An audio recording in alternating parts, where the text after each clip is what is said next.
Hi friends, the tasty Indian food চ্যানেলে তোমাদের সকলকে অনেক অনেক স্বাগত। আজকে তোমাদের কাছে নিয়ে চলে এসেছি রুই মাছের কালিয়া রেসিপি। রুই মাছগুলোকে দেখতেই পাচ্ছ, আঁশ ছাড়িয়ে ভালো করে ধুয়ে নেওয়া হলো। এরপর এর মধ্যে নুন হলুদ দিয়ে ভালো করে মাখিয়ে নেওয়া হচ্ছে। এবার একটা কড়াই বসিয়ে দিয়ে দেখো, ওর মধ্যে সর্ষের তেল দিয়ে দেওয়া হলো। এবার মাছগুলোর গায়ে ভালো করে মাখিয়ে নিচ্ছি। মাছের গায়ে পুরোপুরি নুন হলুদ লেগে গেছে। এবার কড়াইতে পুরো তেলটা চেপে গেছে। এক এক করে মাছগুলো এবার আমি এক এক করে ছেড়ে দিচ্ছি। এক এক করে দেখো, সবকটা মাছই আমি ছেড়ে দিয়েছি। এবার কিছুক্ষণের জন্য ঢাকা দিয়ে রেখে দেবো। মাছের দুদিকে ভাজা হয়ে গেছে। এবার আমি এক এক করে তুলে নেব মাছগুলোকে। এবার আমি কড়াইতে সাদা জিরে শুকনো লঙ্কা ফোড়নে দিলাম।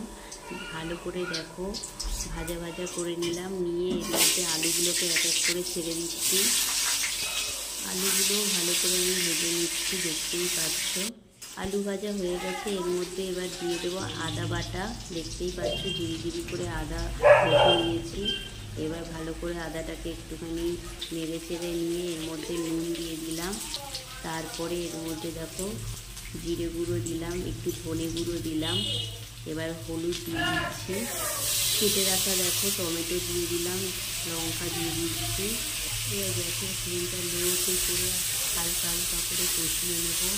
এবার কাশ্মীরি লঙ্কার গুঁড়ো একটুখানি দিয়ে দিচ্ছি, তাহলে রঙটা ভালো আসে।